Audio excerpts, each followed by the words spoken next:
What's up, guys? Welcome back to another video. Hopefully the audio is recording in this video right now because I'm putting in a microphone. And I'll say this, everybody's saying Donald Cerrone looks like a world beater, he looks like a killer, he looks like a guy who's just dominating everybody at the 170-pound division.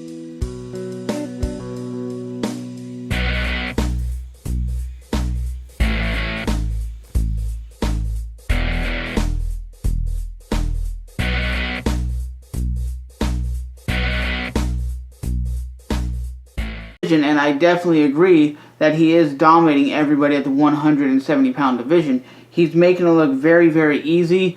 And he was supposed to fight Robbie Lawler, which is a guy who was very, very dominant. And now, because Robbie Lawler's out, I guess with an injury, he has an opponent in Kelvin Gastelum. And I think Kelvin Gastelum is not as a dominant opponent as Robbie Lawler would have been. I think Robbie Lawler would have been way more dominant, way more harder to fight. He could take a hell of a punch. But Robbie Lawler is out, and this is going to be at UFC 205 in the Boston, or in Madison Square Garden. Who do you guys think is going to win? I think it's going to be a hell of a fight. I think Donald Cerrone has looked better than he's ever had in his entire career. He's never looked this dominant, and I think it's because he's not cutting weight. Donald Cerrone on the Joe Rogan podcast said his best weight would be 165 would be the best weight class for him, but they don't have a 160 or 165 weight class, so he's going to be competing at 170 against Kelvin Gastelum, a guy who's been on a tear as of late, a guy who's a great wrestler, who is always improving, but he has a problem, and that problem is, ladies and gentlemen, his weight cutting. He has a problem with making the 170-pound weight limit, and Donald Cerrone is I would say a smaller 170. He's not a big 170, but his skill set is there. He has some of the best skill set in all of the 170-pound division. He can take a hell of a punch. He has cardio. He has great jiu-jitsu. Great stand-up. He's very underrated in the ground game because a lot of people just expect him to stand and bang, but the dude is notorious for taking fighters down and winning. I think he has more submission victories than he does knockout or TKO victories. So me in this fight, I'm picking Donald Cerrone. The way he's been fighting, if he took out Rick Story like he did, he took out Patrick O'Tay, and those guys are maybe not the top 10 170-pound fighters, but they're the top echelon guys. They're better than like the top 20, top 15.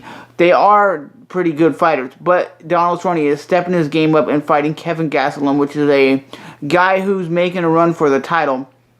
So as always, guys, let me know what you guys think in the comment section below. Is Kelvin Gastelum going to knock out Donald Cerrone and ruin his party?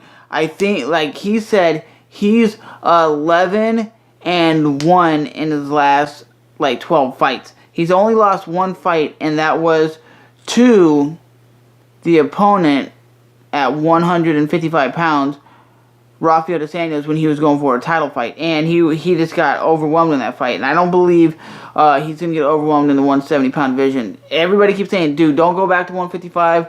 Don't go to 155. But Donald Cerrone's like, hey, I want to go to 155. I want to fight Eddie Alvarez. I want to beat him and become a champion.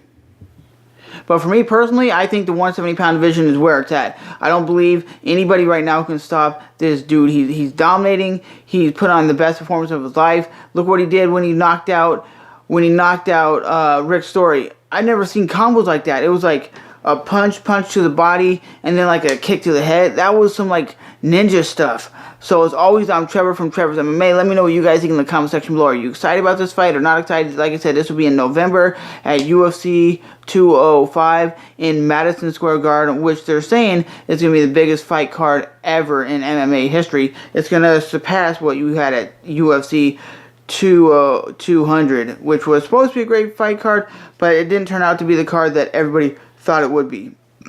As always, I'll see you guys in the next one.